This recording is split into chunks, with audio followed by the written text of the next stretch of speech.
So let's get down to it. Here's the truth.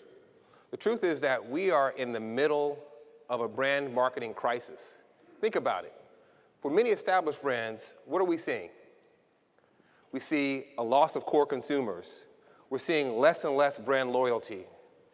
And we see the need for more price promotion to motivate consumers and to prop up volume. And this means that we're seeing a decline in return on most marketing investments. In fact, for a lot of us, we believe that branding just isn't what it used to be. Let me ask you a question. Think back about 10 years ago. For those of us who are mathematically challenged, it's around year 2000, right? So think back to that time. Are you the same that you were 10 years ago? Do you think the same? Do you feel the same? Do you have the same relationships? Of course not. 10 years later, you are different. People change. We all change.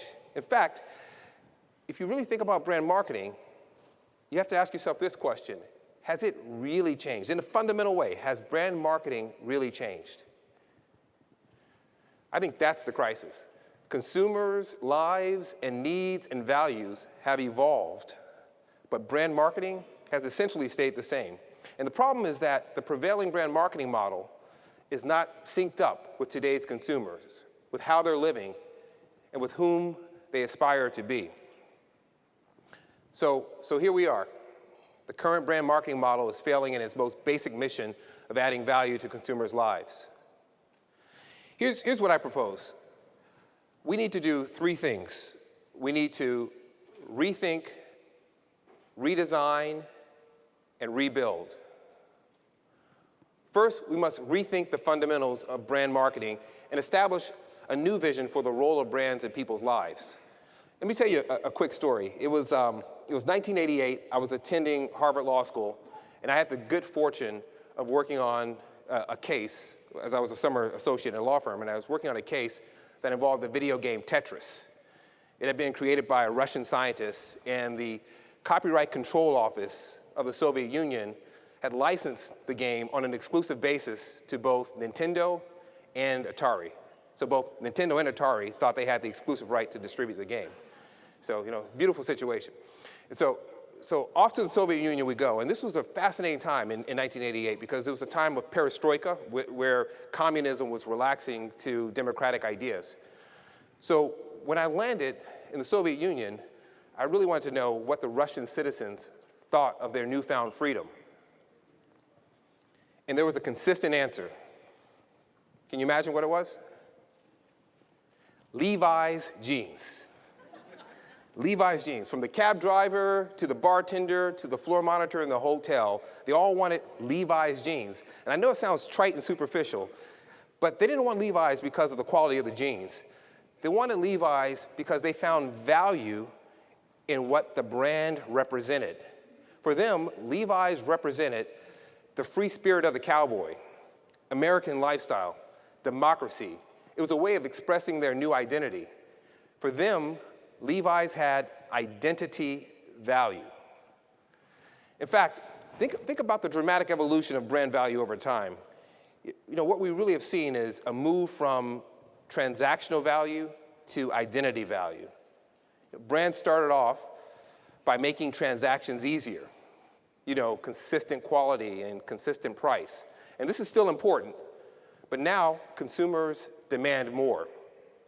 Today, consumers also want the most iconic brands to produce identity value. Identity value speaks to how brands can help consumers define who they are. Think again, Levi's jeans. Identity value takes marketing to a new level. It allows people to surround themselves with experiences that define who they are and whom they aspire to be. And at Pepsi, we certainly played a role in creating identity value. Most of you hopefully remember, the tagline, "You're in the Pepsi generation." Right? That was a shout out to the youth at the time that they were different. They were different from their parents and perhaps any other generation before them. It was identity value based on a generation. Pepsi also produced identity value based on image. with a string of commercials featuring some of the greatest celebrities: Michael Jackson, Ray Charles, Madonna, Britney Spears. All right, Britney, jury's still out on Britney, but you get my point. You get my point. And today, I think we're at a really interesting juncture because so much has changed in society and culture since the 1960s. Think about it. We've seen Watergate. We've seen junk bond scandals. We've seen internet bubbles and bursts. It's changed our worldview. Even the PC didn't even exist until the 1980s. Broadband didn't go mainstream until the 2000s. We've witnessed an explosion of information, of choice, of connectivity. It has literally changed every industry and every aspect of our lives. Technology, institutions, culture, consumer behavior, even consciousness.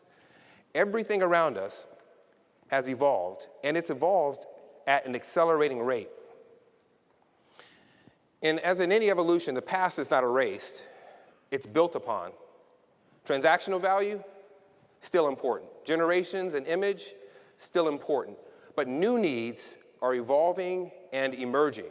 Now, we have to shift our marketing to this next wave of identity value. It's not enough for marketing to announce who we are as companies or brands. Our brands must now recognize and acknowledge who our consumers are and whom they aspire to be. So this is the first point, rethinking and shifting our focus from transactional value to the next wave of identity value. Second, we must redesign our brand behavior so that it delivers true meaning to consumers. For example, I believe we have an opportunity to shift our brand behavior from only sponsoring activities to actually creating experiences. Now, don't get me wrong, there is nothing wrong with sponsoring activities. There's still value in attaching your brand to activities your consumers love. But let's be real. That kind of relationship typically is not a deep one for the brand. You know, the brand writes a check, and in exchange for the check, the brand has its name associated with an experience. These sponsorships are based on the hope that the brand can bask in the light of the real experience by funding part of it. But there's a deeper role that brands can play. There's a much greater power in redesigning brand behavior toward creating new experiences, creating new cultural currencies that add value to people's lives. The jury mentioned earlier democracy, and that was a great example of how we tried to do that. We allowed consumers to develop virtually every aspect of the next Mountain Dew drink. They developed the flavor, the color, the ingredients, the name. They're even working on the marketing campaign around it. And the first version of this program became the most successful limited time offer in PepsiCo history, 17 million cases in only 10 weeks. So there's real value coming out of this shift from sponsoring activities to actually creating experiences. And I think we all have that opportunity to move our brands along that spectrum from sponsoring events to actually creating meaningful experiences. The third thing we must do is rebuild our brand marketing around a new center of gravity, and that is social networks. And I don't just mean Facebook and MySpace and Twitter, all of which are great platforms which we should all connect to in some way, but I'm talking about social networks in a much broader sense. You know, in traditional marketing, we're often focused on the individual. We look at demographics and psychographics and ethnographic research to define a type of individual that represents our key consumer segment. The next step, the more powerful insight, is understanding how people are connected. It's understanding and tapping into the 6 degrees of separation, the 3 degrees of influence that define social networks.